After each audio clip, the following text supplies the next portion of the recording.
Support. Can you see us? Need him to go. Can you hear us? I need him to go so I can. All right, I'm going to get you the power supply. I'll be back in a minute. Okay. Hello. Can you guys see me? Hi. Woo! It's lovely to see you. Welcome to Crystal Masters, by the way, because some of you are new. Anybody new? Anybody have a first class tonight? It's always exciting when that happens. I am so excited for tonight. Like, beyond excited for tonight. By the way, tech support is continuing because he has to make sure I have enough power to be with you. So Yoga Sizes is new. Welcome. It's wonderful to see you. Thank you. I put my hair up because it's hot. So, and I just didn't want to be fumbling with it. When I do body work, I don't like to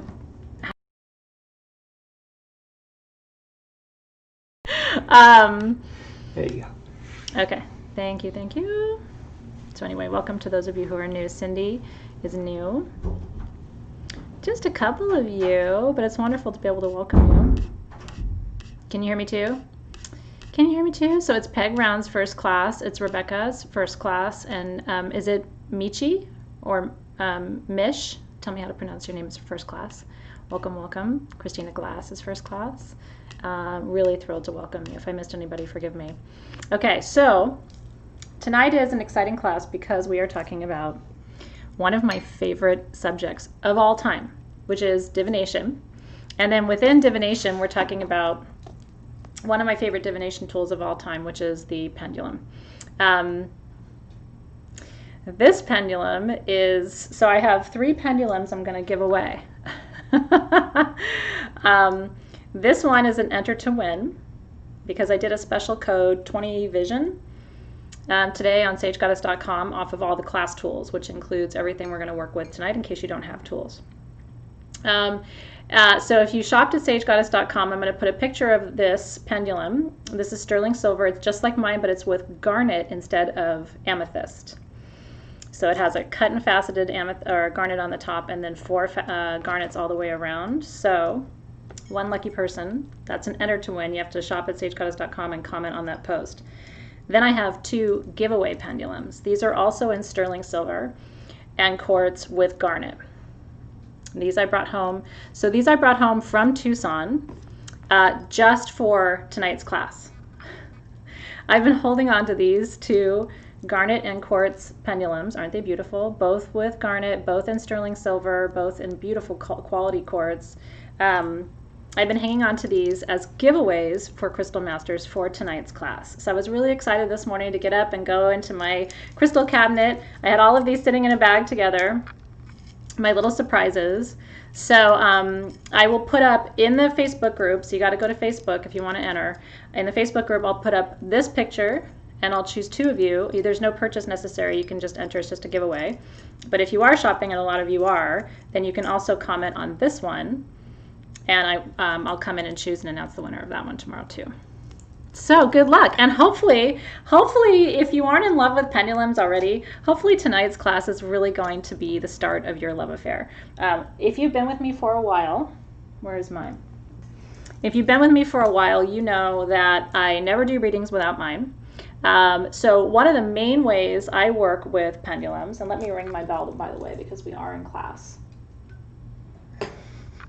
I still don't have my proper bell, so it'll be my 7-Up cheers to you tonight to open session 2 of Soul Shift, which is Crystal Masters. If you've been with me for a while, you know that I always have it with me in readings because the way I work with my pendulum is it's a gut check. Because I'm clairaudient and clairvoyant and clairsentient. So I see, sense, and hear. But sometimes they communicate with me symbolically, and there have been times where I've misinterpreted the symbol. You know, I see a triangle, and so I start talking to the client or to my student, and I'm interpreting that triangle, and all of a sudden the pendulum will go. Doesn't happen very often, but for what it does for me is it validates, like, as I'm channeling, as I'm reading, as I'm giving information, If it stays in that yes/no position, I know that I'm interpreting what I'm seeing and sensing and feeling from my guides accurately. Does that make sense? So I'm going to share with you tonight not just how I work with pendulums in readings. Tonight we're going to talk about, let me go through all the points. And then if you wouldn't mind, so I want you to listen to all the points I'm going to cover tonight. If there are any points I don't mention that you're like, I really want to learn whatever it is, X, Y, or Z about divination, dowsing, pendulums, and she's not covering it, then I do want you to comment, and I will add your question to my sheet. And if I can't get to it tonight for any reason, I will answer your question directly into our Facebook group. Okay? So hopefully that's helpful. Okay, you ready? Oh, we'll talk about all the things tonight. So here's what I've got for you. We're going to talk about history, the history of dowsing and divination, broadly speaking. But I'm going to teach you something tonight that a lot of people don't know about the connection between the act of dowsing and ancient Greek mythology, and actually the god Asclepius, who's the god of healing in ancient Greek mythology, son of Apollo. And I don't know if you've ever heard of the rod of Asclepius. I printed out a picture and I forgot to bring it up to show you. But do you know what the rod of Asclepius is? It's a single staff. It's got a snake wound around it. Some people confuse it with the caduceus. The caduceus is a single rod, but it's got two snakes wound around it, and that's the symbol of Mercury and Thoth. So what a lot of people don't know is that the first dowsing rod, depending on who you ask, was actually the rod of Asclepius. And Asclepius, if you remember the mythology, and so I'll get into that in a minute. So I'm going to teach you that, kind of take you down that mythological rabbit hole tonight because I think it's important. So we're going to talk about history. We're going to talk about set and setting for dowsing, any kind of dowsing work. And I'm going to teach you different modalities tonight. I'm not going to teach you everything there is to know because there's still people who do things that I haven't learned yet. But I'm going to drain my brain for you tonight. So we're going to talk about set and setting. A lot of your questions in the group, because I went through and cataloged all your questions from today, and by the way, thank you for all those questions, because it was a nice reinforcement that I'm on the right track with what I'd planned for you. Most of the questions were about what happens when it's wrong, or is there like a not good time to be using my pendulum, or what should I be thinking about, or if it's not accurate, what does that mean, or if it won't respond to me, what does that mean? So when we get into set and setting, we're going to talk about focus and intention, and the right conditions. The best conditions under which to do any kind of divination work, but in particular dowsing. We're going to talk about the types of stones. That was another really good question that came forward, and I had planned to talk to you about that tonight too. I'm a fan of quartz, but I have had excellent pendulum experiences with every single crystal. I've never had a stone where I thought, well, that's one that maybe shouldn't be, used as a pendulum for divination. Never had that experience. So we're going to talk about types of stones. We're going to talk about how it answers, building your relationship with your pendulum, how to hold it, dominant and non-dominant hand, because that's a topic I wanted to talk about, and you guys had questions too. I'm going to talk about mapping and dowsing, because that was a question that came up. Template dowsing, which is related to that. Talk about alternatives to pendulums, because I love using my necklace. Sherry Dumovich is here tonight. She's one of your sisters and a dear friend. I went to her house in Indiana last September to marry her son to his beloved.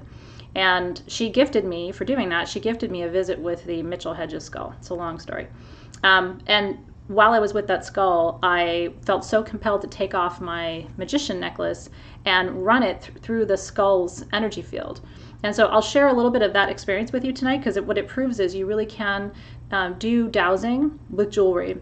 And one of the things you want to check in with is just ask your jewelry, can I work with you as a pendulum? Anytime I buy a necklace, I always ask if I can use it for a pendulum. And the only person who designs jewelry and where her jewelry has always said yes to being a pendulum is Sylvia. Every single piece I've ever gotten from Sylvia, when I asked, can I work with you as a pendulum? Always. Isn't that interesting? But, she's a Reiki practitioner. I think she's a Reiki master. She is a yogi. I just think that the vibration that she works with when she makes her jewelry is aligned to that other dimension of awareness. So I want to share that with you. We're going to talk about the chakras, and then I'm going to do body scanning. and chakra balancing on Dave with the pendulum. Honestly, if you have energy work to do on your body or on a friend or a loved one or a client, I'm going to tell you tonight, with your extraction needle and a pendulum, that's almost all you need. The only other thing it'd be nice to have is that double term rose quartz wand that was also one of your tools. So you're going to kind of see everything come together tonight in a way that I hope is exciting for you, because tonight is just complementary. It's one more layer of the work that we've already been doing. And so in addition to being a really accurate tool for aligning your chakras and balancing them, I think it'll be fun for you to see. It's always a show what the pendulum does with the chakras. And so I'm excited to show that to you. And I think that might be it. So if you have questions tonight that don't fit neatly into those buckets that I just went through, if you wouldn't mind sharing what that is, and maybe Alexis can keep track of it, and I'll come back and either answer those questions at the end of our time together tonight, or I'll make space in our Facebook group. Maybe I'll go live just to follow up and answer those questions too, because I like to be thorough in the responses to you. That's not a stupid question. Yoga Sizes asked, how do you determine if crystals are real or fake? Honestly, time. I've been doing this for a long time, so I can eyeball a crystal and tell you whether it's real or fake. And I know what the fakes are and how they're fake, like whether it's glass-based or other synthetic material. So a lot of it's just time, and a lot of it is trust in the vendor too. But just learning to get that discerning eye, and over time you'll get it. It's kind of a trick of the trade, really. Okay, I'm glad you guys are excited too. So I'm going to smudge just for a sec. And then I'm going to show you the tools I have for tonight. Zoe's going to be filming.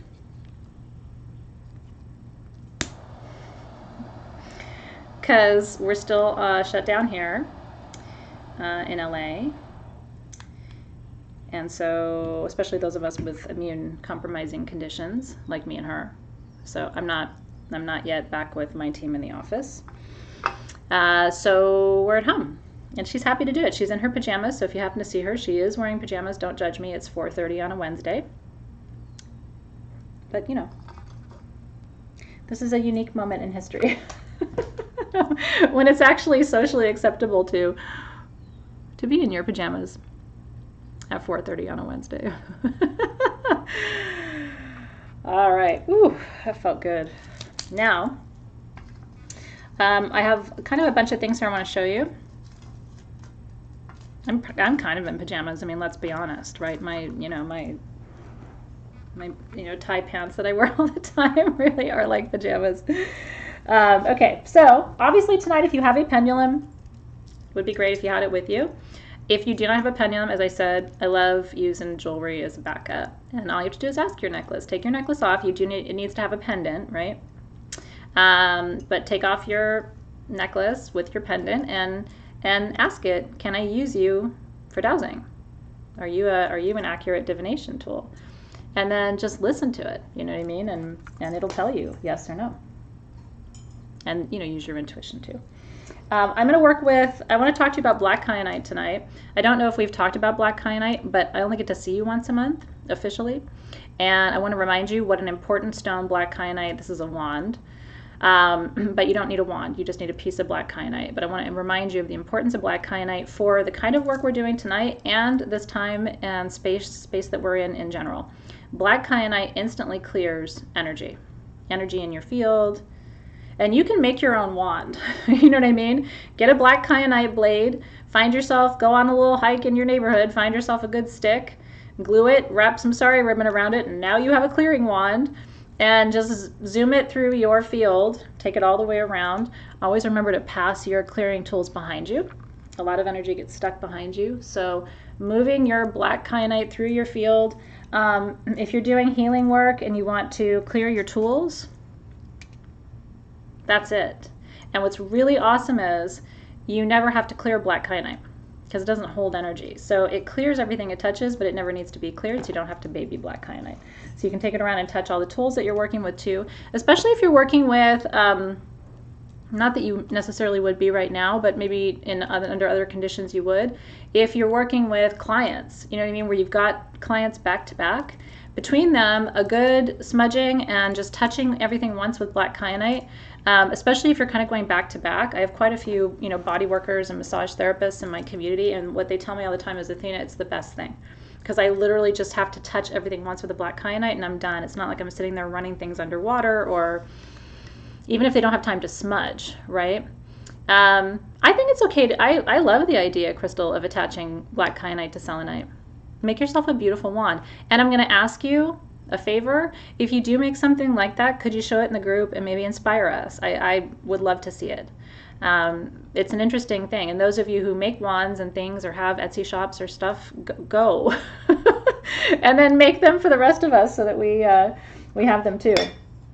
I'm going to be showing you a technique tonight that was requested by your colleague Bree, and I'm so super grateful to Bree for asking about it, because it's something that I had taught you 2 years ago, maybe even 3 years ago, and I wanted to come back. We have some selenite at Sage Goddess. You probably have selenite too. You need 2 selenite sticks to do this. So just in your travels as you go, one of the things you should collect is 2 selenite sticks. They don't have to be athames or daggers like this. They can just be little sticks of selenite. You don't have to be fancy about it. Sometimes fancy is nice, but you don't have to have the fancy. Yay, Bree is here. Thank you again, Bree, for asking about that. And so I'm going to teach you tonight the body clearing technique. I'm going to do it on myself, and then I'm going to show you how I do it on Dave. So we'll be working with that. I'm going to do a little sound clearing before we start too, also as a reminder to be working with clearing tools. So I'll do that for you in just a second to get us started. I'm going to be working with a rattle. Different examples of different rattles. We had a rattle a week or 2 ago in the shop that's sitting over there. I just grabbed these 2 because they were the first 2 I saw. Doesn't matter whether it is. You can even use a bottle of vitamins. But the reason we rattle before we do a chakra alignment with the pendulum. So I'm not just showing you dowsing tonight. I'm trying to show you the other things you need to do in order to have a successful session. You want to rattle off or shake off excess energy in the field, unwanted energy in the field. It's another form of clearing the body before you do a chakra alignment. Because what I have found is, and I've done it both ways, what I have found is when I do rattle and then I go in and align, it takes less time to get the energy moving, and you'll see what moving energy looks like.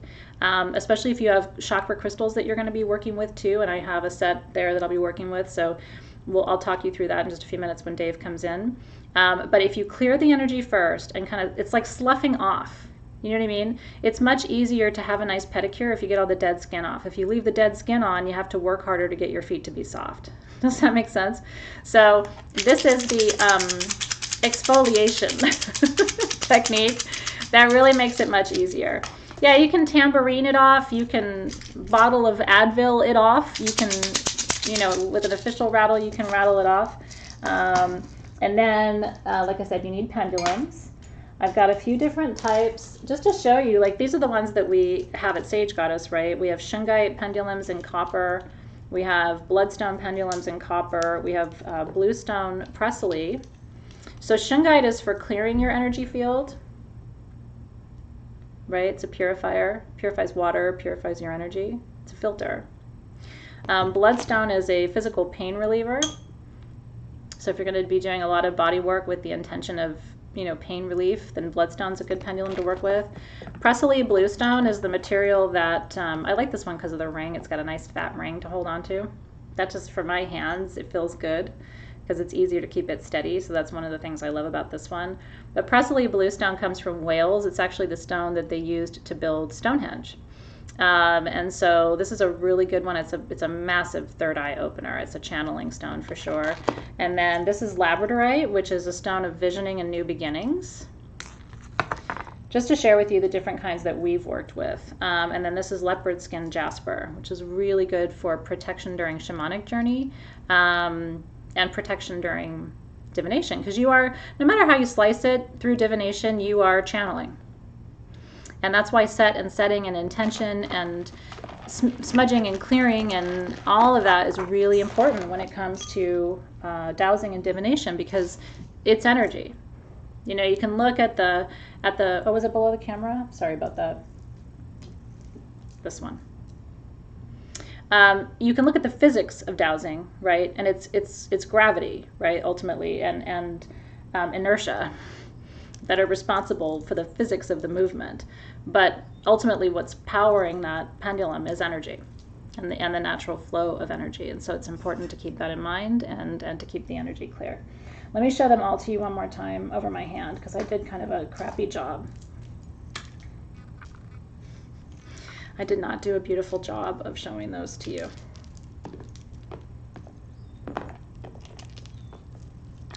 Okay. So this is, you know, you'd think I'd be better at this by now. So this one is leopard skin, and that's the one for protection during journey and divination.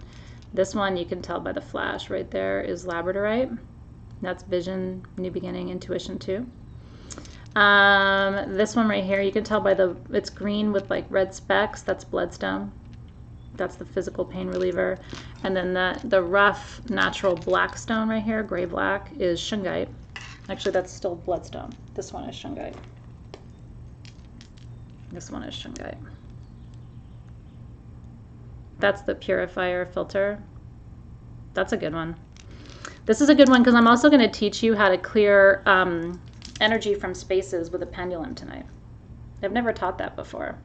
I've also never taught chakra alignment with pendulums. So what's interesting is you're getting stuff tonight that even people who've been with me for 9 years haven't learned. I just haven't taught these things. So I think when I show you the room clearing technique, I'm going to use the shungite pendulum. Other options for that would be bronzite or obsidian would be fantastic. I don't have any obsidian pendulums, but like if you do, that would be a really good one to use to clear a room. You could also use a black tourmaline pendulum to clear a room. Lots of different options for that. So yeah, and yours is lapis. The one that's coming for you is lapis. And the reason I chose that is intuition. I tend to prefer pendulums for clearing, like root chakra pendulums or third eye, if it's not going to be quartz. Personal preference. Doesn't mean that it has to be that, but that's why I love quartz and garnet. Like the 3 that I'm giving away tonight are like heart and soul to me, because garnet is one of the most powerful root chakra stones, and I love having those root chakra stones. And then quartz is the ultimate magnifier. Now, rose quartz, Susan, is fantastic because rose quartz is still quartz. So from my perspective, the most powerful stone you can have in a pendulum is rose quartz, clear quartz, smoky quartz, amethyst. Those, because those are all actually quartz materials. And aventurine. Remember that aventurine is quartz too. So any of those are, from my perspective, because, and that's because of the vibration. Remember that quartz and quartz-based minerals have the highest vibration of any mineral that we work with. And then it's a sliding scale from there.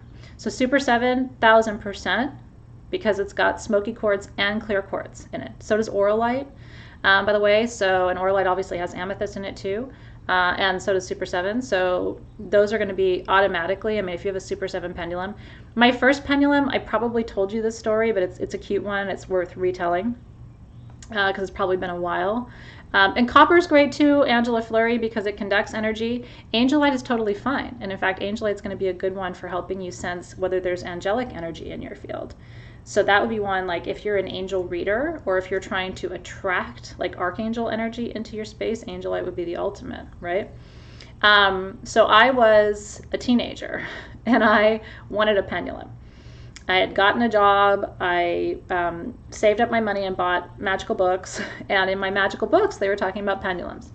Remember, this was before online classes, this was before internet, this was before, I mean, all you had was books, right? If you're my age and you're mid to late 40s or 50s or 60s, then you remember this time, right?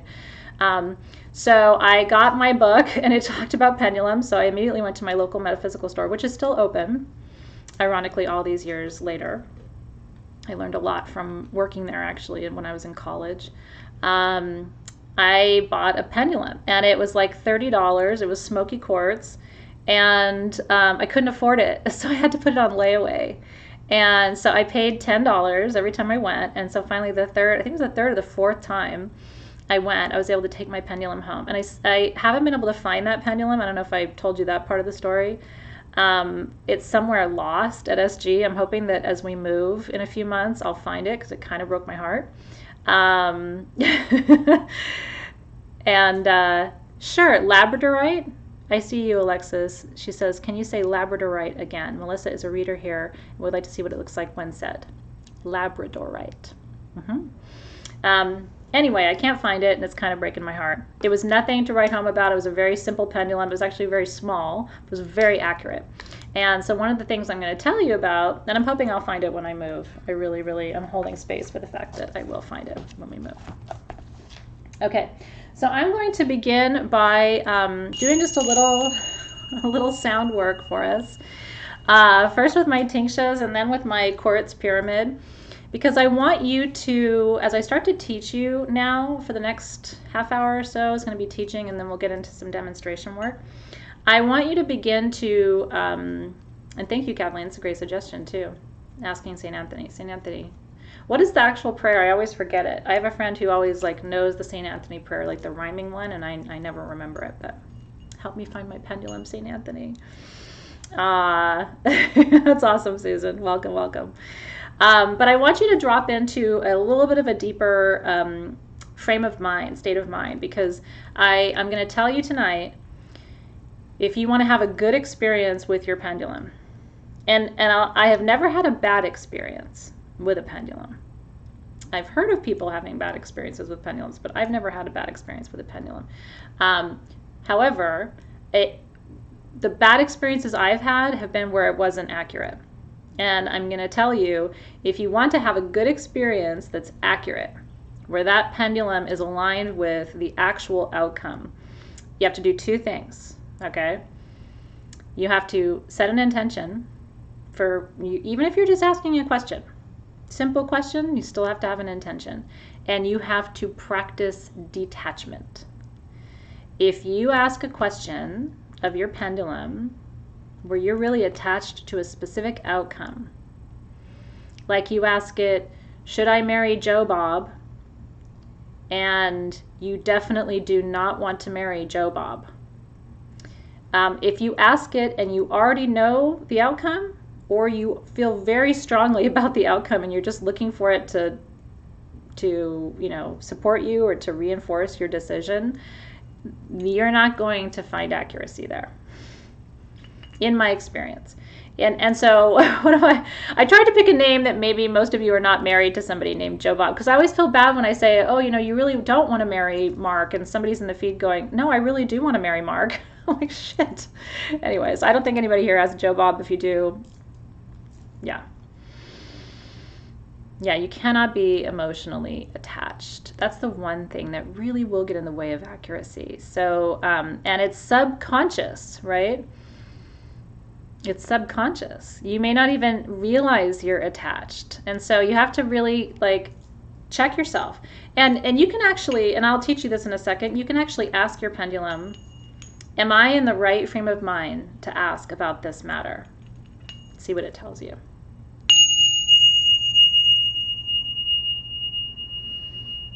Yeah, keep your thoughts neutral. And if you can't, don't read.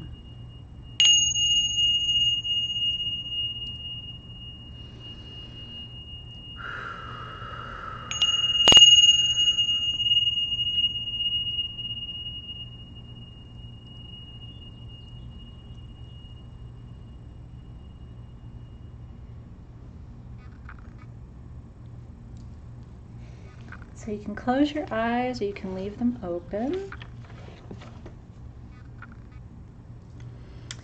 And I want you to start to really relax, you know what I mean? Let go of anything that isn't happening in this exact moment. Everything will be there for you at 6 when we're finished. And just allow yourself to be really, really present right now. Bring your attention to your third eye, to that screen inside your mind.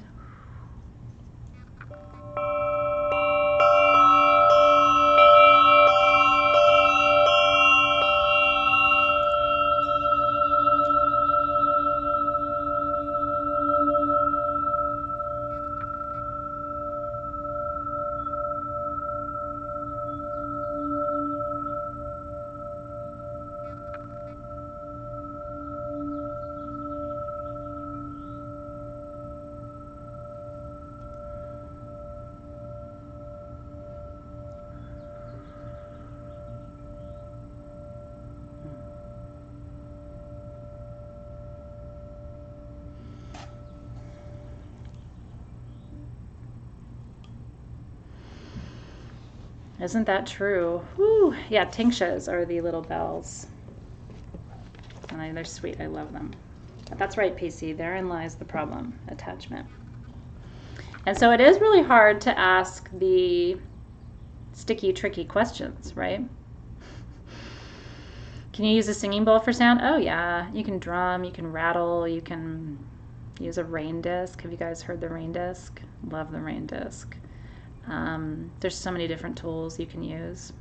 Really, really beautiful. And it's nice to, you know, expand your horizons, especially if you're used to using a singing bowl all the time. Try a tambourine, and if you're used to the tambourine, try a pyramid, and also your tuning forks, right? Don't forget your tuning forks, because even though you're not going to like feel the sound of it, you're going to feel the vibration, right? Tuning forks work through vibration, not sound. So that's another tool that you can work with to move the energy too. Oh, I love that. I love that. Yeah, so this is called a singing pyramid. We have them sometimes. We have some coming to Sage Goddess in a couple of months, but you can find them on eBay too. This one, I can't remember. I think I got this one in Tucson. I can't remember now. But aren't they beautiful? And so they're made of quartz. It's a fusion of quartz with glass, the singing bowls. But if it didn't have quartz in it, it wouldn't have that prolonged, protracted echo, you know, where it keeps going for a few minutes. So those are really, really cool tools. And eBay is a pretty reliable place to get them. I haven't had bad experiences. So, but it just can sometimes take about 2 or 3 months to get here, especially right now. Anything you order from China is taking where it usually takes 2 months, is taking twice as long. So just keep that in mind with shipping timelines too. Okay, so let's go back to the beginning for your intellectual portion of this evening's events. It's funny, you know, when you depending on who you talk to, and when I was learning magic 100 years ago in my priestess program, when we talked about divination and dowsing, they focused on really the use of dowsing rods for locating water and metal, because historically in the U.S. and also in other countries like Germany and Italy and France, like in the last 200 or 300 years, if you track back to like the 1600s, 1700s, that's kind of the dominant narrative about divining rods, right? Is that they would use them to locate water. And then pendulums, of course, function by the same energy. So it's just about energy moving a tool that isn't your physical body. Because the definition of dowsing, right, water witching, right? The definition of dowsing, if you want to know, and this is partly why I decided to spend a whole session of Crystal Masters on it, because, you know, I only have you 12 times this year. And so I really wanted to be very intentional about what I chose to spend those, you know, 12 chips on, right? Because I don't have your ear all the time. And I thought this was important enough tonight because of the fact that it's really the only form of divination that makes an extension of your body but into your energy field that you can't consciously control. So it's not using your hand, right? Like, you would still have complete control over which way your hand moved, right? It's something that you use that's an extension of your own senses. You can't touch it. You know, it's beyond your sight. It's beyond your taste. And so that's what makes it really interesting to me, is that it's an extension of you that you can't consciously control. Oh, thanks, you guys. I really appreciate your kind comments.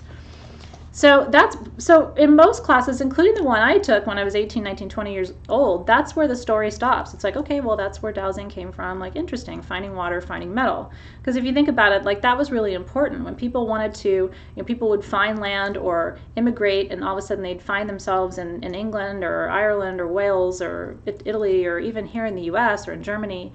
And they didn't know how they were going to grow crops. They didn't know how they're going to take care of their families. So one of the first orders of business was to find water on the property. Well, how do you do that? So today we might sit and think, well, that's really kind of silly because, you know, don't people know where there's water? Why would people need to go and find where water is? But if you think back really to that last generation, the generation before it, and the one before that, this was ultimately, right, a very important concern. And I see you, Elisa. She said, I need to look for water. Our well is out. So it does happen, right? So the definition is the use of this external tool, whether it's a rod or a pendulum, to connect with and channel universal energy, consciousness. And so, but what's interesting to me is, let me make sure I'm in my notes because I want to make sure I tell you everything. What's more interesting to me is, and like I said, I'll put the picture in your Facebook group. I literally sent the picture to print this morning and then just forgot to grab it from the printer. But you know what it is. It's that rod with the snake. What fascinates me is, because it never seemed like something that was really modern. And so then I started to do a little bit more research. And what I found out was there are hieroglyphs that show a pendulum in Egypt. In China, there are carvings and markings that date back to 2,000 and 3,000 years ago, showing kind of rods and then near bodies of water. And so they've found in these archaeological sites and digs and in these etchings and carvings all of this evidence that these ancient cultures were working with dowsing rods or divining rods or pendulums for different purposes. It's true. So then I was like, okay, so if it's ancient, if it isn't just, oh, it's the last 300 years because people were like, I'm on this land, I have no water. If it's ancient, how far back does it go? And that's when I started to track it to the rod of Asclepius and all the way back to mythology. And again, everything in mythology, every mythological story you hear, remember what mythology is. It's an effort on our ancestors' part to make sense of phenomenon that they could not explain, right? So they would make up a story about why the peacock has eyes on its feathers, or why someone would use a divining rod. The most fascinating part of the more ancient lineage is there's actually evidence too that the oracle at Delphi, that the Pythia, and some of the other Apollo oracles actually used pendulums. So they were inhaling the gases that were coming up from the cracks in the groundwater of the temple, and then they were using pendulums, much in the same way I do during readings, as an accuracy check, to read the weather vane, right? So again, we have evidence as far back as the oracle at Delphi in the Apollo's temple that they were using pendulums and dowsing rods as part of that tradition too.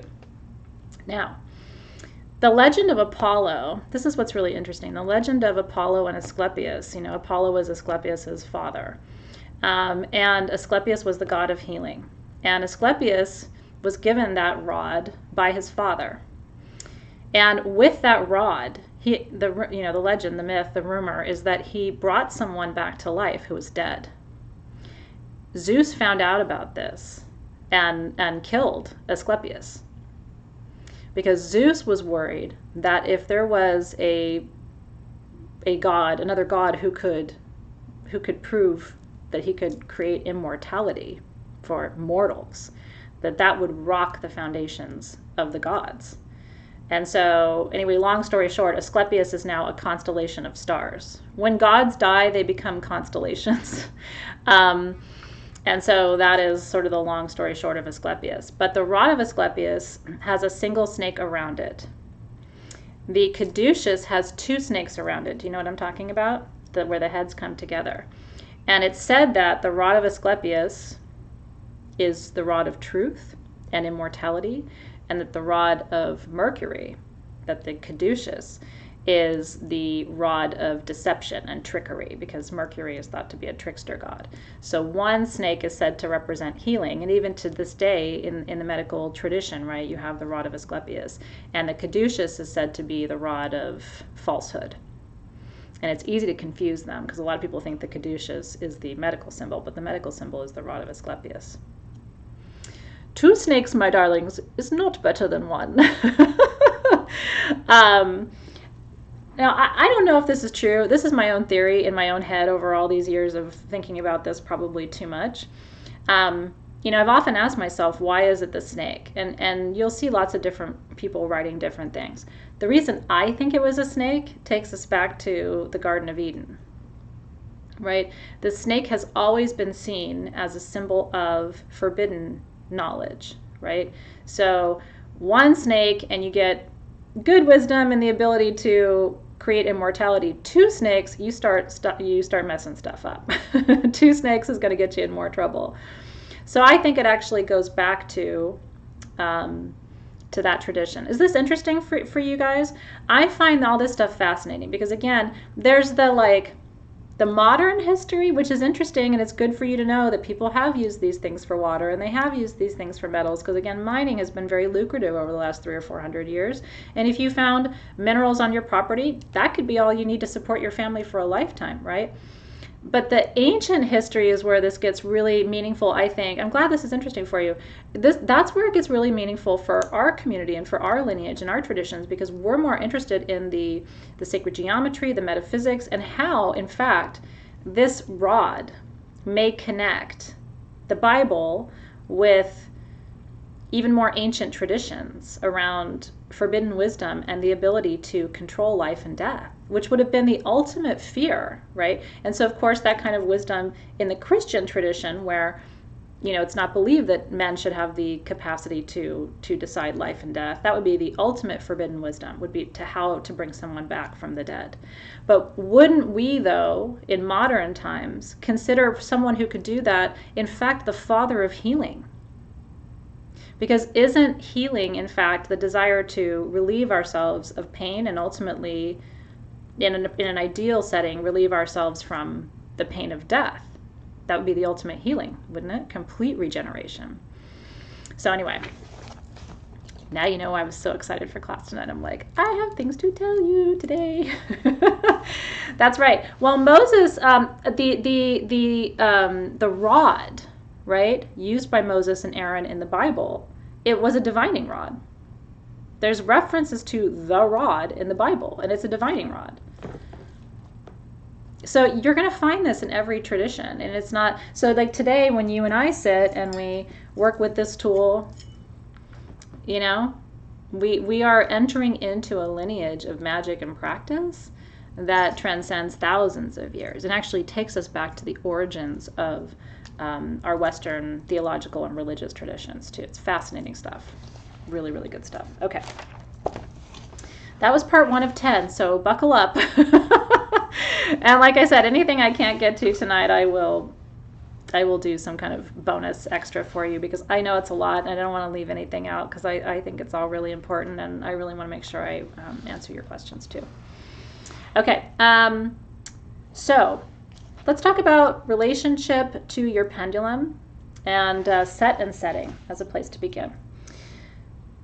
Anytime you do spiritual work,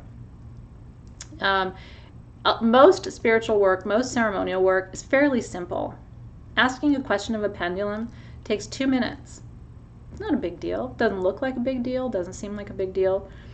Most magical work is very, very simple. What makes it magical is how you come to that work. It's the preparation. It's the what I call set and setting, what we call in shamanism set and setting, which is the preparation, the behind the scenes, you know what I mean? The clearing of the space, the saying of the prayers, the reciting of the mantras, if you decide to do that, the smudging of the space, some people mark the corners of their space, the whatever kind of blessing, smudging, clearing, intention setting work that you do, that's what makes magic, and that's also what differentiates a good practice that yields good results where you get clarity and not confusion. That's what makes the difference. What I see people do sometimes, and I'm going to tell you, and if you're new to working with me, you'll find this. If you've been working with me for a while, you know this. I probably overdo it sometimes in terms of like opening circle, closing circle, always calling the directions, freaking out if I forget to release the directions, right? Which has happened once or twice, maybe 3 times. I never have completely forgotten because the spirit guides won't let me. But I err on the side of caution when it comes to magic. I have had unfortunate experiences in cases where I did magic and high ceremonial work without a proper container and did not have a good experience. And I don't want you to have that. Now, having said that, if you look at me and you're like, you kind of overdo it, I don't want to go through all these steps, you don't have to do everything I'm telling you. You know what I mean? I teach you based on my experiences and trying to avoid some of the mistakes that I've made. But I will say this about myself, I do sometimes overdo it. And so you may find that you want to dial it back. And I'm glad to hear that too. Oh, thanks, you guys. How very sweet of the comments. And I'm glad that you do appreciate the reminders, because I love it. I love seeing my teachers smudge. I love hearing them call the directions. I love, it's like, even if I've seen them do it 1,000 times, there's something, it's still magic to me every time they do it. And if they don't do it, I'm like, could you please? I just wanted to hear you do it, So I'm glad to hear that you have that experience too. What would you like me to elaborate on? Woo! Let me know. I'm always happy to elaborate, but I want to make sure that I know what I don't want to elaborate on the wrong thing. Yes, I can give you a 2-second version of it. I was in a high priestess program, and it was our first ritual that they had taught us. I was 17 years old. This is a whole bunch of years ago, they told us everything to do except how to clear a space and open a circle. We had talked about it, but it wasn't, they gave us like a sheet of directions to follow, and I was so new in my practice that I just kind of followed the sheet. I wasn't like, now if somebody gave that to me, I would be like, I think I'll smudge first. Like I wouldn't just go, oh, I should just start by opening the circle. So, but I was a noob and I didn't know what I was doing. So I didn't smudge and I didn't open a circle, but I did the whole rest of the ceremony. And it was a prosperity ceremony. It was on May 5th at 5:55 with 5 herbs and 5 stones and a green candle. It was like it was a full moon on May 5th. It was like all these things. Full moon in Taurus, as I recall. And something not real good came through, and it's still there. And it's not terrible, but I can't move it. And neither can the other people who've tried. So, we're all of a mind that one day when that house gets torn down or remodeled or something, they take it down to the studs, then that'll be the opportune time to clear that energy, whatever that is that came through. And there's that story is much longer than that. It involves my mom and her magic, which is pretty crazy. So I don't want to go into all the details. That'll be for another time. Yeah, I mean, I seriously, I've had some really intense folks go through, and some part of it is attached to the land, and that's why it's hard to move. And so, but I brought it through into the house. So because this is native land here where I live, and so I'm sure from what I can discern, there's a burial there, and it's under the house, and it came up through the house. And my mom is very psychic, and she came down to that room about an hour after this happened, and she opened the door and she looked at me and she goes, "What did you bring into this house?" And I was like, whoops. Yeah, she knew. She's like, "Good. We'll find a way to get rid of it." And she closed the door, and I was like, My mom's like that. Yeah. "What did you bring in this house?" "Good. Find a way to get rid of it." Door closes. Anyway, back to where we were. So this is why I'm fanatical about teaching you set and setting and intention setting and circles and all of that, because it's worth the time, and it's worth the energy to not have those experiences. Well, hopefully not, Karen Brown. Hopefully Zoe will learn how to open a damn circle. And I went back to those folks. That was the beginning of the end for me for that program. And they were like, "Oh, well, we thought you guys would put it together, because we had talked about smudging." And I was just like, we talked about it once, like a month ago, right? Anyway, okay. So set and setting is really important. Always smudge and clear the energy in a room. So I'm going to show you something right now. This is why rattling is important. Getting excess energy off is important. And everything I'm going to teach you tonight, you can do on yourself. You don't have to have a partner. You don't have to be working on a client. It doesn't have to be somebody else. But you have to move energy through your body and through your field. You got to go get up on your backside. You really got to move it, and all the way down your arms and all the way down your legs. It really is exfoliation. And if you were in an altered state, you'd be able to see what I just did. In an altered state, you can actually see the energy moving and how that rattling cuts through. The other, it's like webs. The way energy works around your body, and especially heavy, dense energy that you would want to remove, forms in webs that look like this. And when you rattle through it, doesn't it feel good? When you rattle through it, it unmeshes. It literally separates and becomes almost like neatly organized, even if it's bunched up like that.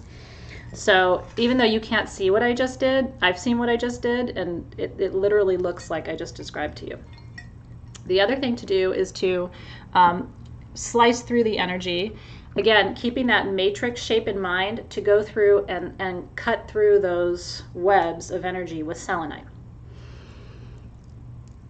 So if you stand up, or if you just come close to your camera, I'll do the work for you. And then you can also do this on yourself. You can do it on a room. You know, if a room feels heavy, you go from the top of the door all the way to the bottom of the door. And if the door is wide, you can get the margins. So you come closer. I'm going to ninja you right now.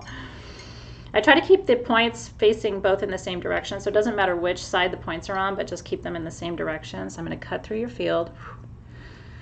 And we're just not, it's like untangling knots. Do you have tangly hair? I do. Have you ever gotten a knot in your hair? You just gotta, it's like pulling it just apart a little bit just to create space. Through your field. And then if you want, you can turn around and I'll do your backside.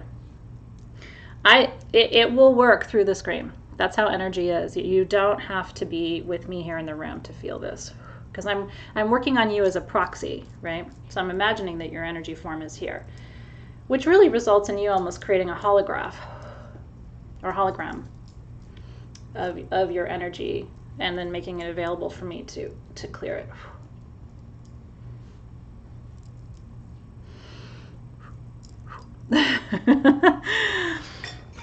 It's magic. I wish you could see it. It would change your life a little bit.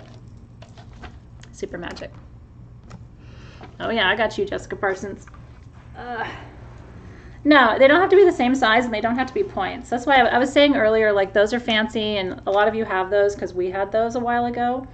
But any selenite. 2 little cutie pie sticks. And actually, that's easy to travel with, right? If you're making like a traveling medicine bag. Can you imagine? I mean, this is what's awesome about what we're learning from my perspective.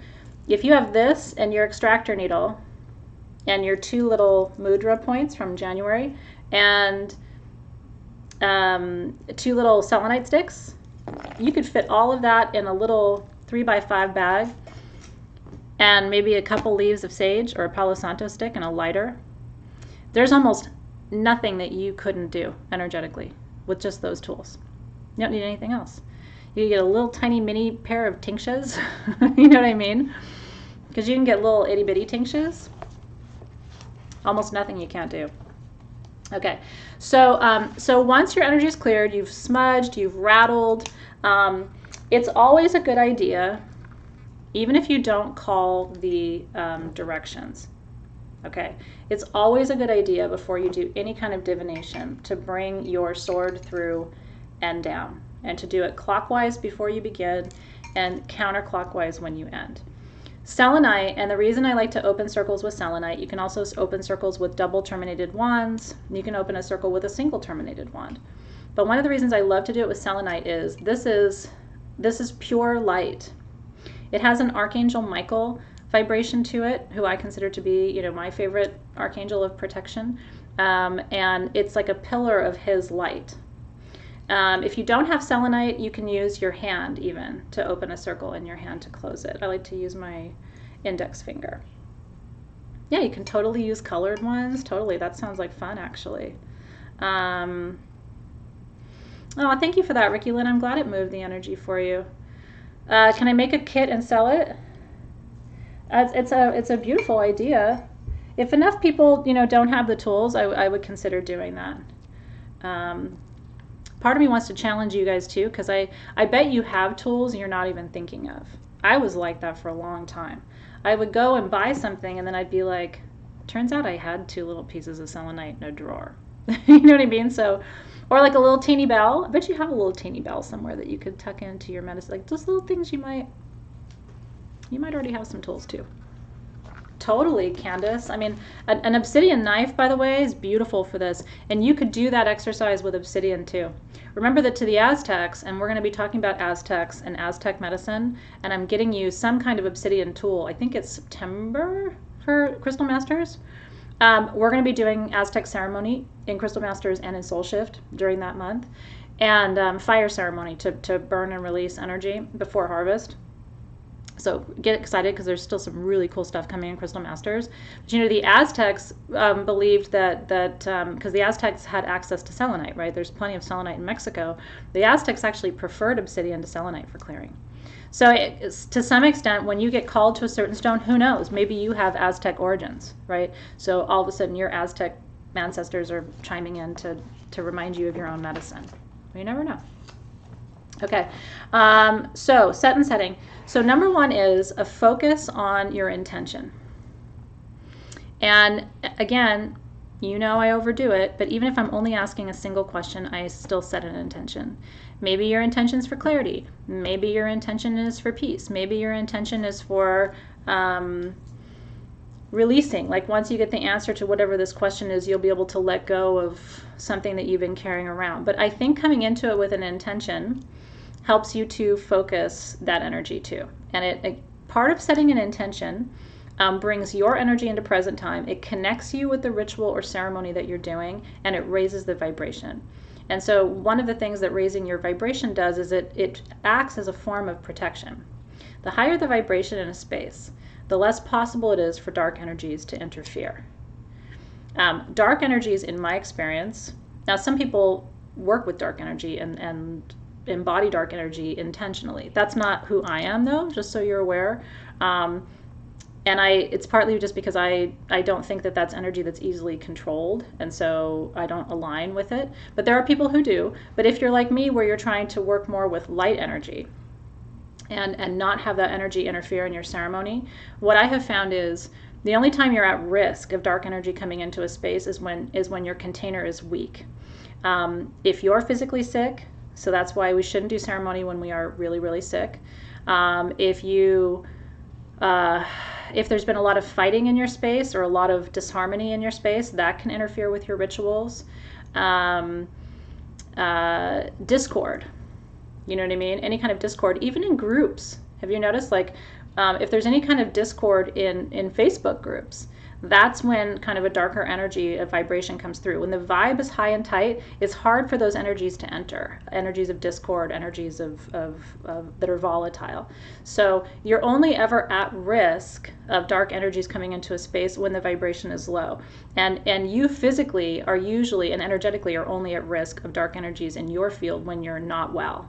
So that's why we want to keep your vibration high, which ironically helps you stay healthy too, right? So if your home has a bad vibe, you should do ceremony. You should do a clearing ceremony to heal your home and start there. Every energy can be fixed.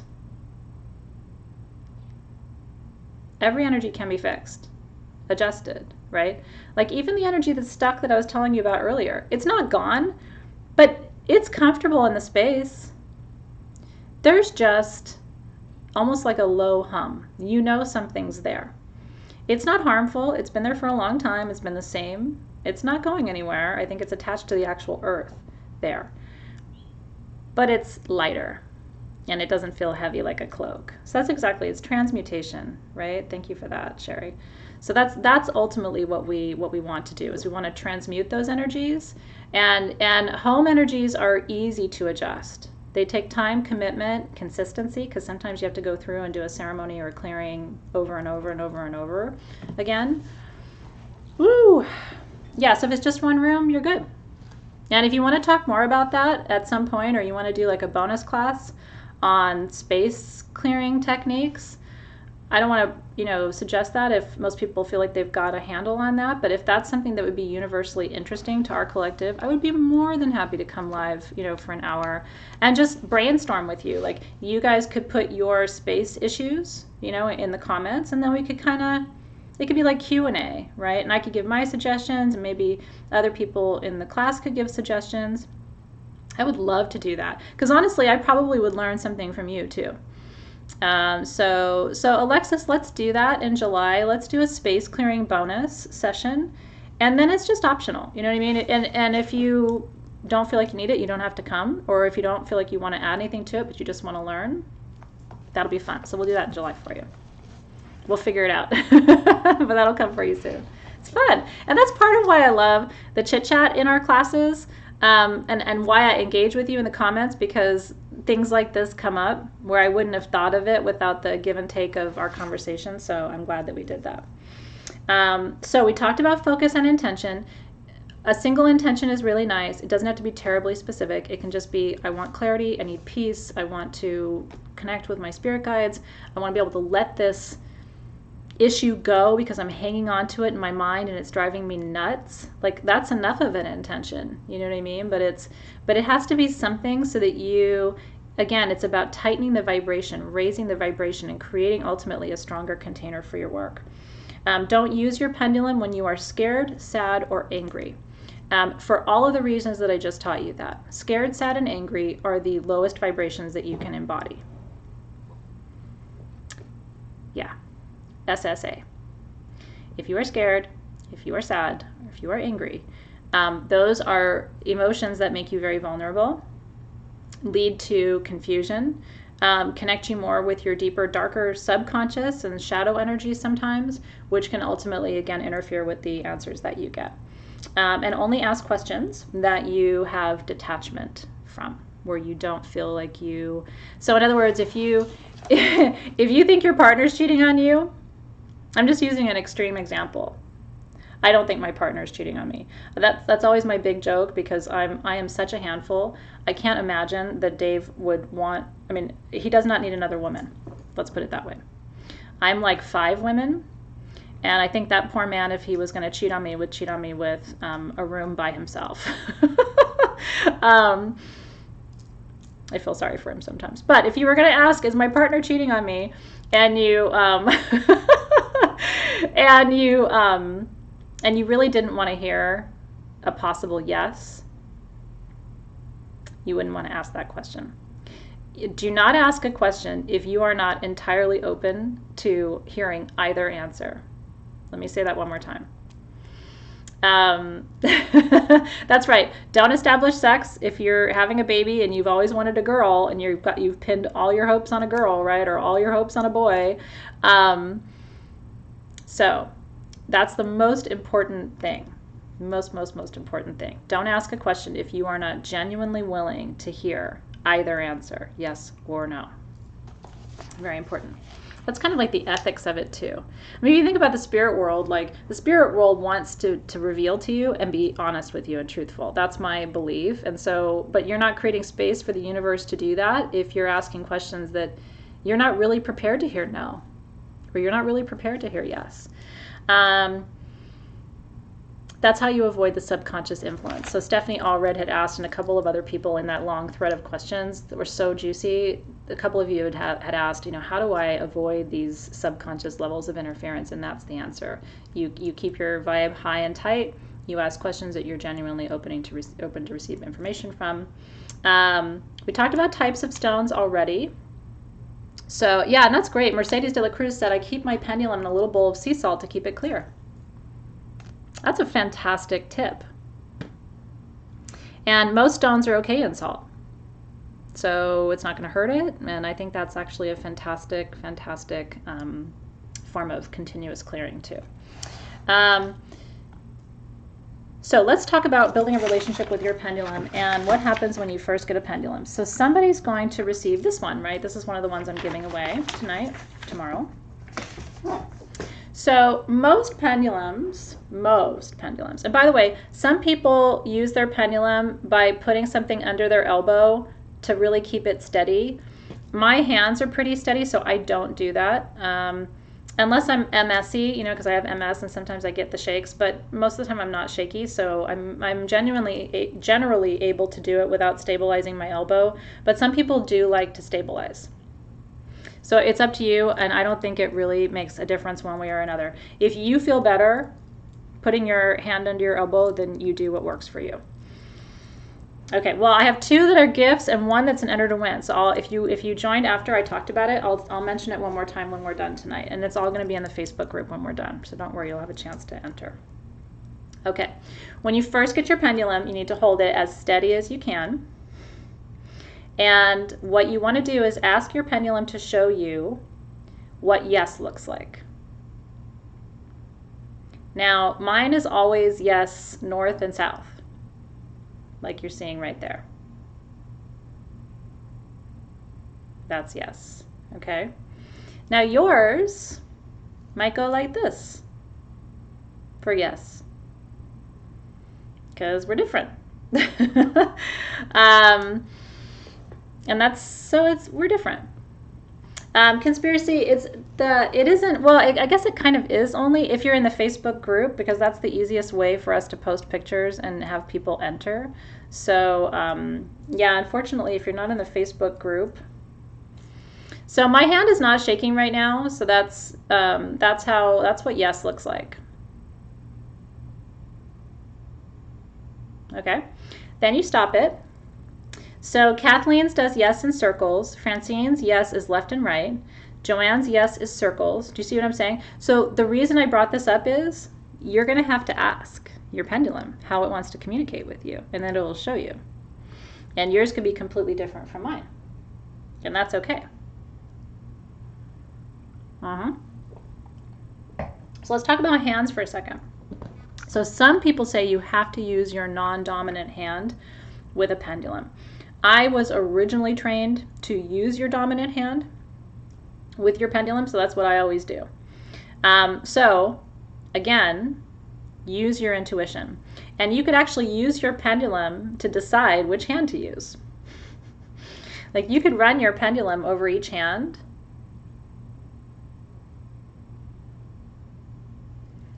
and actually see it's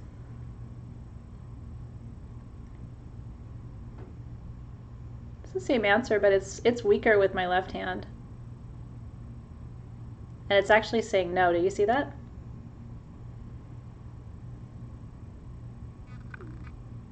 Yeah, it's actually saying not to read with my left hand. Isn't that interesting? Woo! I've never done that before. That was super fun. There's a little knot in the chain on this one. Let me fix it. There it is. Okay. That was pretty fun, you guys. I'd never done that before. I'm so glad that we're here and we can talk about this, because even for me, like all these years later, I've never done that. So was that helpful for you guys? Especially for you guys with a lot of experience. That's fascinating. This one, whoever gets this one wants to dance. And I'll tell you, the other one is super buzzy too. Where did it go? This one's like a barrel of monkeys. Because I was asking these today, are you still ready to go? You know, to be gifted to Crystal Masters people. As I just wanted to confirm. And this one was like ready to just leave my house today. It is so buzzy and so jumpy, like I want to go away. Does it matter what height of holding pendulum? Why does mine shake when my arm is still? I tend to hold it by the top, whatever the top is. One of the reasons, these are the ones that are being custom made for Sage Goddess right now. These sterling silver ones, and this is the one I always use. I like this one because it has the bar. Isn't that cool? So, and I designed it like that because I love holding it like this between my fingers. It's so steady, I don't even have to worry about it. And so I feel like my accuracy with this one is the best because I have the bar between my fingers. So if you ever decide to make one for yourself, this is like the kind of bar they use in a toggle necklace. You know what I'm talking about with toggles? So if you ever decide to make a pendulum for yourself, put a toggle bar on it. Yeah, these will be here in about 2 weeks, and I'm so excited. They should have been here 2 months ago. What if your pendulum isn't consistent with yes and no? Ask it if it's meant to work with you. I have had the experience where when a pendulum doesn't want to work with someone, it will be inconsistent. Like it'll it'll like spin all the time. It'll say yes, and then it'll start spinning, and then it'll start saying no. Because if you think about it, how else would it tell you?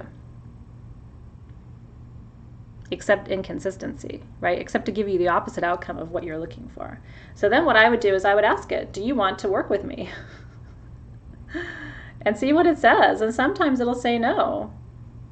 This one's like, I want to work with anybody. This one is like a little kid. Yes, yes, yes, yes, I want to work with you. I want to work with you. Okay. So that's what I have to say about the hands and which hands to use. Ask it to show you no, right? Show me no. And that is no. This one doesn't like to say no. This is like a yes pendulum, but there it goes. Do you see it? And then ask it to show you I don't know, or not right now. Show me I don't know, or not right now. And there it goes in circles. That's what it does for me. Isn't that interesting? Interesting. So yeah, so I'm sharing what mine does for me. I want you to, every time I put that up, your temples tingle. I love that, Tiffany. I want you to do what works for you. And your pendulum is going to clearly tell you, this is yes, this is no, this is go away. And if you try to fight it, the pendulum won't communicate with you. Yeah. So, and then it'll go still sometimes. And so let me tell you, let me make sure I'm going through my notes accurately. Okay. How to hold it. We talked about that. Okay. Protocol. I always begin. Yeah, different pendulums for sure, Jordana, can have different rules. I haven't had that experience, to be honest with you. I've never had like one pendulum all of a sudden be north-south is no and left-right is yes. I've never had that happen, but I have heard of it happening. Have I slept with a pendulum? No. But most of my pendulums are quartz, and I have a rule about not sleeping with quartz because I can't, it gives me insomnia. I'm very sensitive to having too much quartz in my bedroom or on my body. The only exception is my magician cut necklace, which I have no problem. I can sleep in that. But any other quartz, I just can't. Too much. So the first thing you do when you start with your pendulum, so you've smudged, you've opened a quick circle, maybe you didn't call the directions, you cleared, you rattled, right? You got the energy going. The first thing you want to do is ask your pendulum, can I ask you about? And state your intention. Can I ask you about clarity, right? And then can I ask you about the subject that I'm actually wanting to ask about? So can I ask you about the weather today? And sometimes mine will say no. Stillness, Joanne, is usually one of two things: subconscious influence, or the pendulum not being in good alignment with you. And I've had still pendulums before, and I just don't work with them because it's easy for me to find one that's buzzy and wants to dance. So I would say find a new dance partner. If your pendulum is too still, it's probably a sign that it's kind of not the right. Yes, in my experience, Holly Marie, great question. There is meaning to a more forceful swing. When it really starts going, that's how I know I'm on track. And sometimes it literally will be like this. I mean, it will go all over the place. Not often, but it does happen sometimes. So you want to start by always asking, can I ask about this intention? Yes. You want to wait for a yes. And then can I ask about this subject? And then ask the question. Does that make sense? Yeah, and Amy says hers stands still sometimes before it answers. So it could just be like a pause too, like maybe it needs a minute. Maybe it's had a hard day. Okay, for mapping and finding lost items, I'm going to talk you through about 2 or 3 more things, and I'm going to invite Dave and Zoe in, and we're going to do a little body work. Because with Dave today, what I'm going to be showing you is a chakra analysis and some chakra alignment work. So I think that'll be helpful for you to see. So for locating lost items, And even more so for doing what we call remote viewing or remote healing or remote location is really what the term I was looking for. And I have a friend who's a remote viewer. She does remote locating. She used to work for police and FBI and helping them locate missing persons and different things. And so she's good at doing this. She's able to do it without a pendulum, but it's, a lot of people need a pendulum to do it. So what you do is if you are trying to find, like, let's say they're looking for a missing person in a certain region of Los Angeles, what you can do is take a map of that region, and you can start with whatever size map. The tighter you can get, the better, though, right? Because the more accurate you're going to be down to a street. And what you do is you break the map into 4 quadrants. So if this was, if this was the map, then you would break it down into 4 quadrants, 1, 2, 3, 4. And then you would hold your pendulum, is it in this quadrant? Yes, no. Is it in this quadrant? Yes, no. This one, this one. In theory, it's only going to respond with 1, right? And then what I have done in the past, I haven't done a lot of this, but I've done it once or twice, is I've had each one of the quadrants blown up, okay? And then break it down into quadrants again. So you're refining location, refining location, refining location. And then you do it again, 1, 2, 3, 4. Okay, now is it in quadrant 1, quadrant 2, quadrant 3, quadrant 4? Okay. And then if you need to, you can keep blowing it up. So then you take a blow up of just quadrant 1, big enough, and then quadrant 1, 2, 3, 4. Does that make sense? And so it starts to narrow down, and it's helpful with coordinates, right? So you can say it looks like it's in A4, in this kind of region. And it really works. I mean, you can read all kinds of stories and tales. And like I said, my friend used to do this when she was younger, and she's quite accurate. Missing pets, too. It's absolutely true. And you can even do that, like, again, if you're looking for minerals or water, that's another way that you can do, because you can use map dowsing like that for location stuff, too. Okay. Isn't that interesting? I know, I should use a pendulum to find my pendulum. I need to I actually should do that. Before we really start to pack up the classroom, because we haven't really started, moving too much of it yet over to the new space, I should go through with my amethyst pendulum and dowse it. It's actually a really good idea, because I am actually quite brokenhearted about it. Okay, so we talked about alternatives for dowsing, including your jewelry. We're going to talk about chakras and body scanning with Dave. So then room clearing is the only other thing I wanted to talk about before I bring our guests of honor into the room. Can you find things without a map, like direction-based? Sure you can. You absolutely can. Here's what I'll tell you. When I go to Tucson and Denver, I bring my pendulum and I shop with it. I don't buy anything of value over $50 without asking my pendulum. I recommend people use it when they're buying tools. Is that wand something I should have? And learn the answers, right? And again, you shouldn't ask if it's something you're going to buy anyway, or that your heart's set on it. Then you're going to have a subconscious bias or influence. But if you're genuinely open to it, and so like I walk around Tucson like this sometimes, and I've had people look at me like I'm an alien, and I've had people come up to me and go, "What are you doing?" Or like, "Hey, can I try that? Like, I want one. How do I?" I want to know if I should buy stuff. And my pendulum's very accurate. And there was a beautiful crystal in Tucson this year, and I couldn't decide, and I was genuinely conflicted, and it was like, nope. And the guy was like, "I'll give you a good price on it." I'm like, "It's not my crystal, but I appreciate it." So space clearing and room clearing. Where's my shungite that I had? Now I can't find it. Well, this is bloodstone, but let's pretend it's shungite.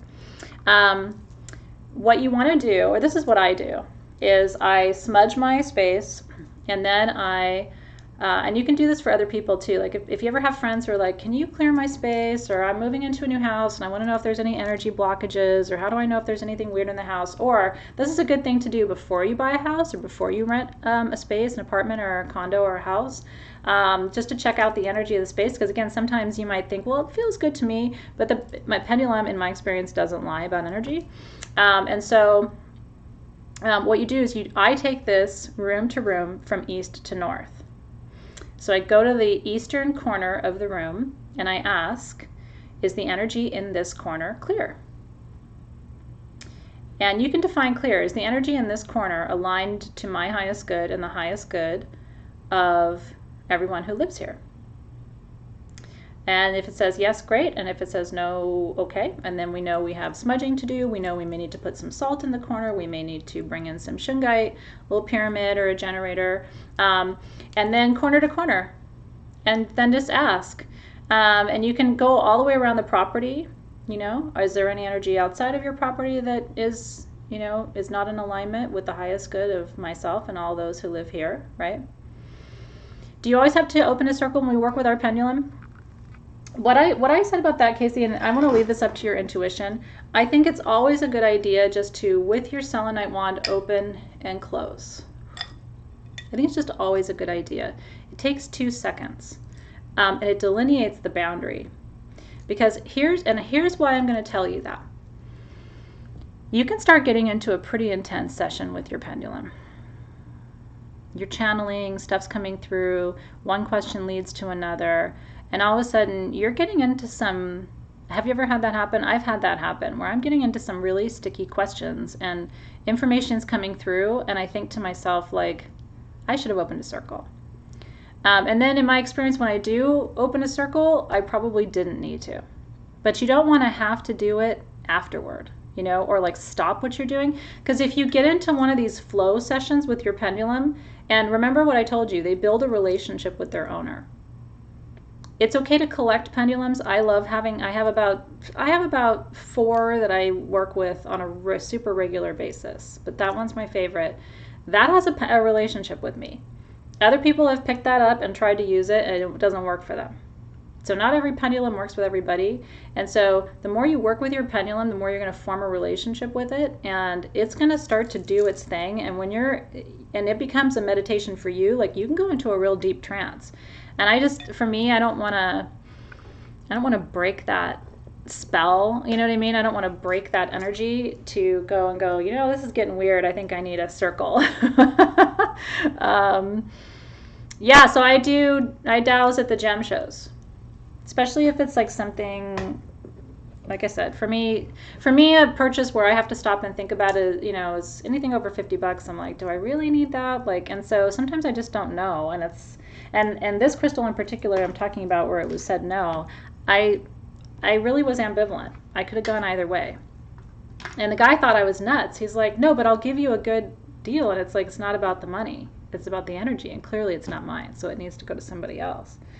So you don't have to call the corners every time. I mean, when you're doing full ceremony, yes, you need to invoke and honor and acknowledge the guardians and the gatekeepers of those directions, because they hold those forces, and the alchemy of those forces is what helps to raise the kind of energy and create the kind of container that keeps you safe during ceremony. So for high ceremony, yes, you do need to, I'm clearing my space for Dave so I can call him in. You do need to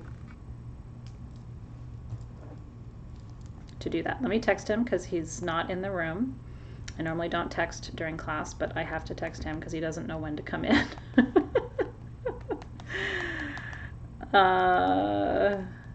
So he'll be here in just a second. Do they have names? No, I haven't named mine. You're very welcome. Yep, come on, Barbara. We need to give Zoe a nickname. Dave's t-shirt arrived, the one that says "Show me your kitties," that I bought him for Father's Day. So he'll be wearing that for the upcoming gym sale. Yeah, some people name all of their crystals and all of their pendulums and tools, and I love it. I mean, I think it's a cool thing, but it's like the naming has not been my... I name my stuffed animals, but I tend to not name my crystals and my tools. I'm just reading back through your comments and questions. Broken tips on pendulums. Your pendulum will tell you if it's done. I actually had a pendulum tell me it was done working with me. It had started being really inconsistent. And I asked it, you know, is our work together complete? And it said yes. So you can ask it. The only reason I would say it wouldn't work if it's too much of a chip, because it can throw off the balance, right? Because it's got to be well balanced in order to function. So, yeah, I'm waiting for Barbara. Are the Guardians of West water guardians for everyone all over the world? No, there's actually different wheels. The wheel that I work with where West is water is the Lakota wheel. There's a certain shamanic wheel that puts water at the south, I believe, which will kind of flip you around. So even when it comes to calling the directions, you know, I like to explain where my practice comes from because it's really the origin of my training, but there are different people who will call the directions and align them to different elements. So that's a great question. Can crystals not want to work? Sure. Crystals can be spunky just like people. Oh, I was going to show you this too. Sapphire, which I put into our class tools category because we have some right now. We have ruby and sapphire, but you can request sapphire, is really good for the kind of work that we're doing for divination and for body dowsing, because you're trying to gather information. So you can hold a piece of sapphire with you, you can wear it, or you can give it to your client or to the person who's going to be getting on the bed, like Barbara, which will help to create kind of an open channel between your third eye so that you open better lines of communication. That's creepy. That's creepy, isn't it? It's real creepy. Okay, so how are we doing this? I'm really excited to do it, but I have no idea how. Yeah, me too. Me too. So, do I get up? Yeah, that'd okay, be cool. I'm going to start by getting up. Bye. See you in a minute. I am not sure how to do this, but Okay. we're going to figure it out together. Okay. What I'd like to do. Yep. Just try not to break your table. Yep. That would be Move great. this right over here, please. Yeah.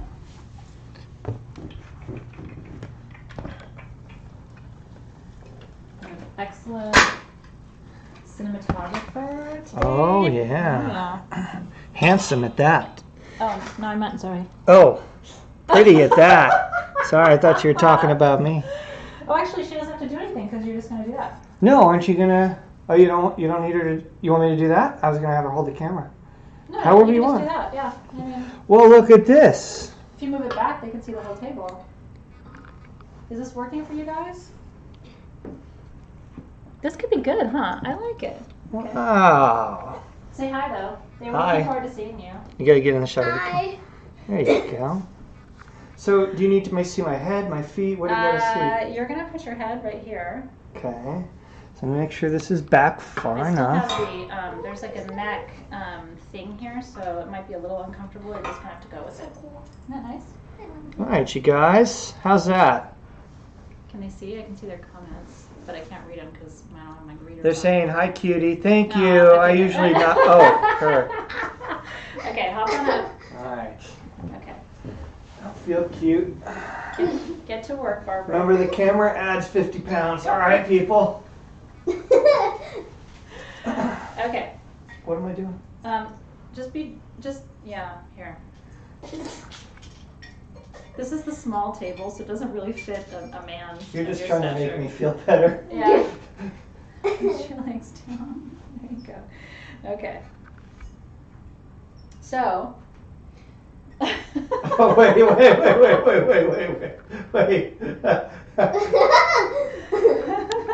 Are you sorry about the dishes last night? Yeah. Okay. Let's go. Ow. Yeah, I know. Just close your eyes. It'll all be over in a minute. No, I just. Great. Okay. He's a good sport. So I'm going to clear your energy with these selenite knives. And so if you'll close your eyes, I'm going to do exactly like I just showed my students. So we're going to begin above his head. He's going to take this really seriously, everybody. And we're going to cut through his energy field. And we're just untangling that. Do you want to open your arms? There you go. Not really. Okay. Come on, Barbara. Be a good client. Hey, watch it, Tony. A little extra clearing here. No, Okay. we're good. Okay. And then what I will Are do. you guys getting all this? I don't want screenshots afterward. Instead of turning the client over, a lot of times what I'll do is I'll cut under the bed because I'm so not turning over. no, so their energy field extends through the table, right? So I'm going to cut under the table. Can they hear us? Yeah, I don't. Yeah, they can. Can they? I hope. What you doing down there? I'm cutting through your energy field. Whew. And as you do this, it's good to, you can even say out loud, I release any energy from this body and this space that isn't in service to his highest good or the highest good of those who are here. Amen, aho, and so it is. Now, and you can rattle him, I'm not going to rattle him right now because he's already rattled, but you could rattle the person. Now, this is where we're going to do a chakra assessment. And remember that the chakras go from the root chakra, which is at the base of the spine, to the crown chakra, which is the top of the head. So we're not doing, when we do a chakra analysis or an assessment, we're not going below the rump, right? We're not, because there's nothing really to do at the feet. Unless you also want to assess the Earth Star. The Earth Star chakra is right beneath the feet. It's that 12 inches below the feet, and then the Soul Star is 12 inches above the head. So if you want to make it a full 9 chakra analysis, then you'd want to incorporate those other 2 chakras as well. But just for today, I'm going to start at the root. My pendulum knows what to do because I do this work. So it's like, oh, here we go. So, but what I ask my pendulum to do, I'm going to ask mine, is to move clockwise over the chakras that are open and clear, and to move counterclockwise over the chakras that are blocked, where there is not strong energy flow. So Dave's root is clear. Dave's root's always clear. He's a double earth sign.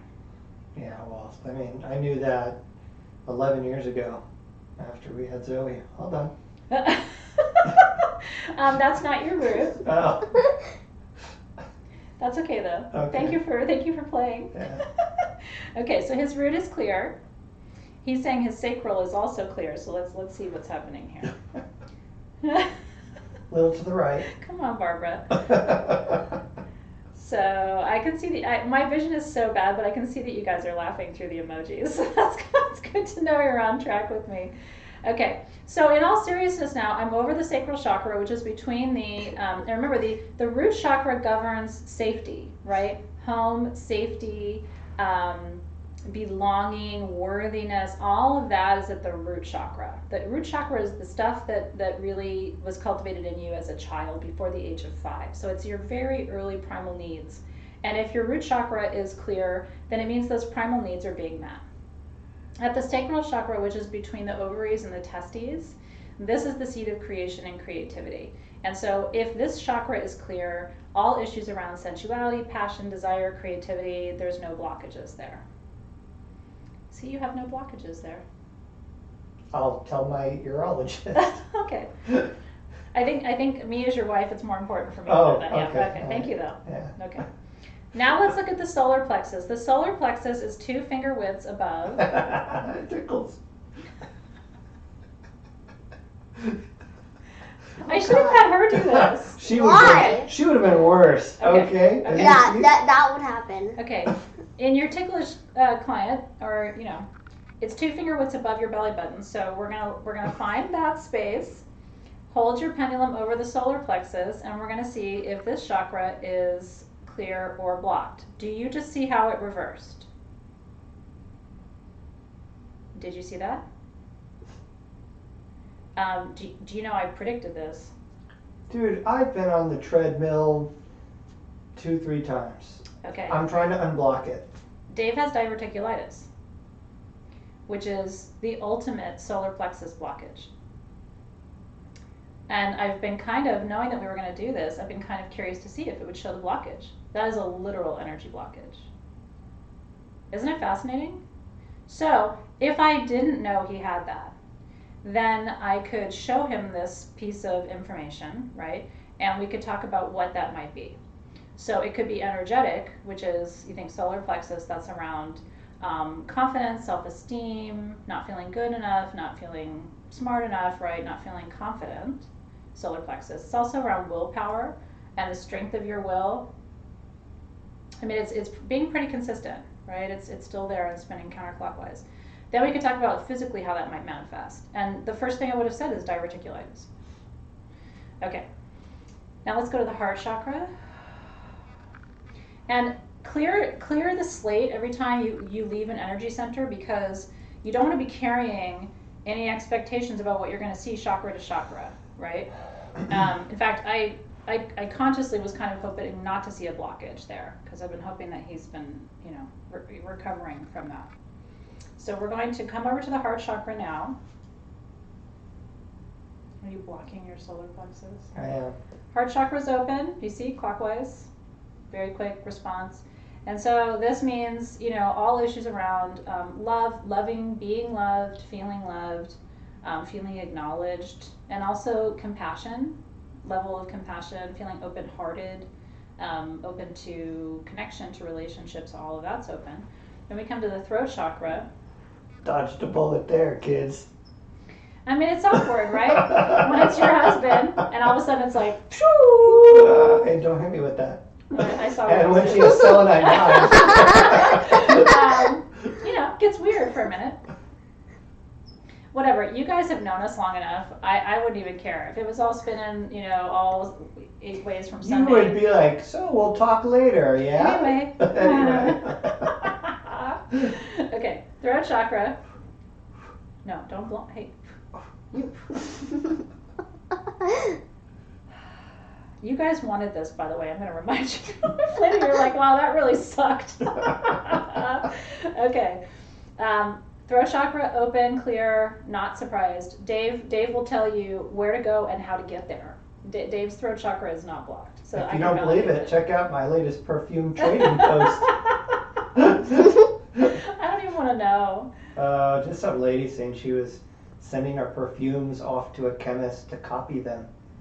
And she just placed her order, and she's like, and so I hope this time you put the free gift in there. And I was like, actually, I just refunded your order, and have a good day. See, no throat chakra issues. Very clear. good. Okay. Third eye, let's see what's going on up here. So third eye, remember, so again, throat chakra is, because some of you don't know, is communication, authenticity, expression. Third eye chakra, which is right here between the eyebrows. Don't get him trapped in there. He's blocked. What's that mean? By the way, I don't like the needle right above my eyes here. That's kind Okay, well, let's be kind and gentle here, because I have to be in your field to be able to do this. So he's got a blockage. Now, a third eye blockage, Dave's actually a very intuitive guy. So a blockage here can be subconsciously not wanting to see, not wanting to know, or not trusting your intuition too, can be another way that we see a blockage at the third eye manifest. You sometimes see this in people who will say, well, I'm not psychic, I can't feel my guides, I can't see my guides. And then you find out, after you work with them and talk with them, like, 10, 20 years ago they had this really bad experience where they were really scared and they said they were never going to do magic again, and you know what I mean? So there's usually a narrative there. It can also be psychic overwhelm. And then we go to the crown. And Zoe, are there any questions in the feed that you think I should respond to? Anything that you see that... Read them off, Zoe. Is it possible for all your chakras to be blocked but your third eye? Totally. How do you unblock them? So we'll talk about that in just a second. So he's clear up here at the crown chakra. You can see that moving, I think. Can you guys see? Yeah, you can see. So crown chakra, your connection to God, your faith, your capacity to trust, your ability to surrender to the universe is up here at the crown chakra. And so up here can look like despair. If people are in a real deep state of active depression, you will find a blockage a lot of times at the crown chakra. It's loss of faith, loss of confidence, loss of trust, the inability to surrender to the universe, trying to exert control, like playing God, you know what I mean? Like somebody who's trying to control their dynamics or their circumstances, that's something that you would see as well. Can you tell me what time it is, Zoe, so I don't go too far over? It's 5:57. Okay, great. We're right on time. So when you find, this is why I made the chakra sets for you guys. I had Alexis put these in the class tools section too, because just in case you didn't get the chakra set. I like to keep a stone for each one of the chakras on the table when I'm doing this. And take one of the stones for each of the places he has a block, which is third eye, and I'm going to put a stone on your solar plexus. Move your hands, please, sir. Remember, you came here wanting to have this experience.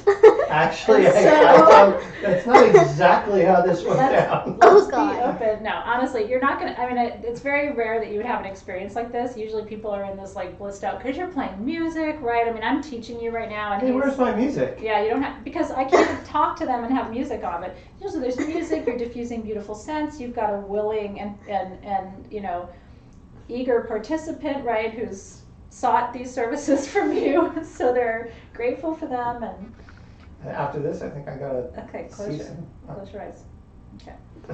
Close your mouth. Close your orifices. Okay, so what I like to do where I find the blockages is place a crystal on each of those chakras. And what I would do if we were in a full client setting, I would probably put a piece of copper in each one of his hands. What that does is it forms a triangle, okay, of energy between his hands, which are natural conductors of energy, and the chakra that's being worked on. So if I had a stone under his root chakra, it would be a triangle pointing down. If I had a stone here at his sacral chakra, it would be just a gentle sloping triangle up, and then the triangle becomes more pointed with each chakra that you move up. Does that make sense? And so it becomes this little vortex of energy that you build, and letting the client sit there. You can also do more extensive gridding. You could start to lay selenite bars between his hands and the crystals across the chakras to actually articulate those triangle lines. Yes, Barbara. What stone is on my eyebrow? So you have indigo agate Oh, cool. on your third eye. Other good stones for the third eye are sapphire, azurite, Why'd you get cheap on me? sodalite. That's actually my favorite piece of indigo agate. Don't make fun of Well, it. you said sapphire, and I'm like, I got this. Well, because All right. we try to make our chakra sets affordable, but indigo agate's actually one of my favorite stones for the third eye. Okay. And then this is my, next to citrine, this is my favorite solar plexus stone, is yellow jasper. Yellow jasper is the stone of being enough, and it's really good for self-esteem and self-confidence and not feeling like you're never enough for people or places or things or experiences. So I really like that one, especially if you think, so if you think that the solar plexus blockage is around, really just around confidence, pyrite's a good one to put there. If you think it's around a little bit of like worthiness or willpower, then it's good to use the yellow jasper. So you can kind of toggle which stones you use, because within the solar plexus stones, they all kind of do different things, right? Within the heart chakra, those stones all do different kinds of things. And so you can start to refine the chakra sets that you build and have very specific stones that you work with in places where the clients have very specific issues that they're facing too. So is this one like second guessing myself? So this one is about trusting your intuition, indigo agate. And then if I felt like you weren't, if your intuition was good but you weren't integrating the wisdom, I would have used sapphire, because sapphire is really good for, you know, you're like, I'm hearing it but I'm not learning it or I'm not receiving it. That would be more of a sapphire. If you felt a complete blockage, like your intuition was not strong, I'd go azurite. If you were like, I don't see anything in my third eye, I would go azurite, because azurite is kind of the extreme stone for the third eye. Or tanzanite, which is another really good one for people who are just completely blocked or feel like they've been in some way blocked by external circumstances. Are there any other questions you think I should respond to really quick? What about golden damberite? Golden damberite, I mean, yeah, if you're gonna go all out. And that actually, I have a big piece here from my collection. Maybe I'll just sit that, because he sincerely actually does need this work. So I'll work with damberite. What's nice about damberite too, especially the golden damberite, that's a cool piece. is it's an extractor. So it actually releases energy from the energy center itself, especially if it's energy that's blocking the center, it will extract. Now you can use any damberite for that. It doesn't have to be golden damberite. You can use pink damberite for that, white damberite, clear damberite for that. But golden damberite's a 1-2 punch for the solar plexus, because it's a solar plexus stone that extracts energy. Are you having fun? Well, there's a little thing in here. I can't see if it's a a little bit of tourmaline or something in there. Would you guys like me to show them? That's all right. Let me see if there's any other questions while I've Super got cool. him on the table. There's a ton. There's a lot of questions. How to do on yourself. Yeah, we'll Yeah. talk about that in just a second. Where should we place each stone? On your chakras, so hopefully you got that.